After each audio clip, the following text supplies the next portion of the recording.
Mayong hapon, anin ang Butuan on News Update sa Butuan City Public Information Office. Gitimbaya sa lokal nga panggamahanan sa Butuan ang City Civil Registry Department kung CCRD.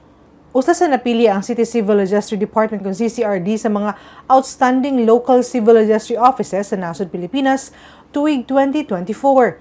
Ipahigayon ang awarding ceremony ato sa 4th National Convention on Civil Registration and Vital Statistics karong July 29 to 30, 2025 sa SMX Convention Center, Clark, Mabalacat, Pampanga.